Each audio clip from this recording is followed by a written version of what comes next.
Here with head football coach Chris Robertson, a WPI heading into its homecoming week. Game against Maine Maritime at 1 p.m. on Saturday, October 5th. And Chris, since we last talked, a big win over Springfield, 35-21 to open the new MAC season. Just talk about that victory. Just a great start to the conference season. Yeah, I think since the RPI game, our offense really has exploded a little bit. We've been able to move the ball and score a lot of points on some pretty good defenses. So really, really proud of the offense and the way that they've been playing. Kicking game with Bryce Wade has just been consistent and electric.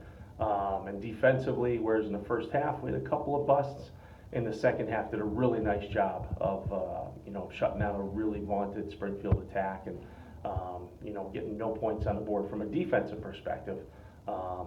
Kickoff coverage, we gave up the big return, which kind of hurt us a little bit, but overall really happy with the win against a real quality team. Let's go back to two aspects you touched on a little bit. Let's talk about the balance on offense and what you look for this week. Both the passing and the rushing game.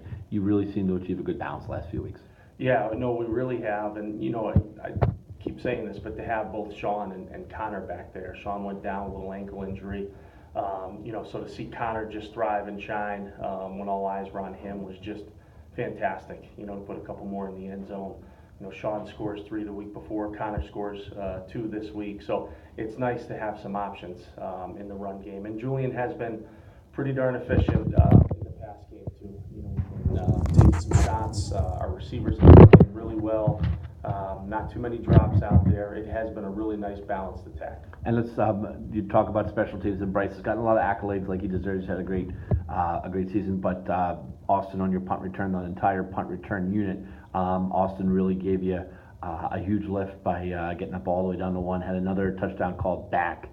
Just talk about what he's done this year. Yeah, so Austin he's done an amazing job. He's very sure in terms of catching punts. One of the most difficult things to do in the game, with people breathing down his neck, our punt return unit as a whole has done an awesome job of keeping people away from him. And Austin's one of those kids that when he has the ball and he's got a little field to run, he's gonna outrun most people. And he's had some opportunities to do that, and we've had some success. Now we transition into homecoming a little different this year. After winning that first conference game, now maybe a little bit of an X on our back. Now being 1-0 in the conference, how do you keep you guys focused?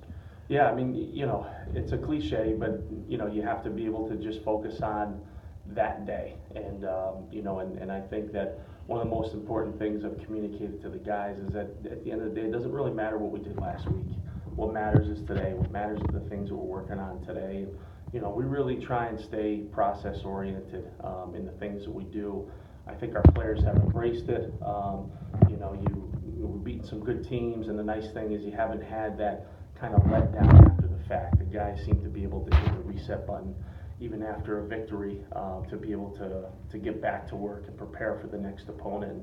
Maine Maritime is a scrappy team. They're pretty young, but they've shown signs of some explosive plays. So we have to be on the ball. We got to really play well to be able to win the game. And then when the schedule originally came out years ago, you saw Springfield and Maine Maritime back to back. You thought, oh geez, we're going to be able to prepare for the same type of offense. I know that wasn't the case last year, but maybe as they change. But since the last time Maine Maritime's been in Worcester, it's not your father's Maine Maritime offensive attack. It's a totally different look. Yeah, no, they really over the past couple of years have scrapped the triple option and gone to more of a spread look. And I think their athletes kind of suit a spread system more so than triple option. They've got a couple of quarterbacks that can throw the ball. They get a tough running back, and they've got some really talented players on the perimeter. They're going to challenge us on some vertical pass games. So it's going to be an exciting game to watch for sure. And like I said, we've got to come out firing on all cylinders. 1 o'clock Saturday, October 5th. Last chance to see WPI for a few weeks, at least here in New England. Coach will be off for the bye week. It comes right in the middle of your season, October 12th, and a trip to Washington, D.C. to play Catholic on the 19th, and then back here for Merchant Marine on the 26th. So, Coach, until then, best of luck, and particularly this weekend with homecoming. Thanks, Rusty. Old Tech.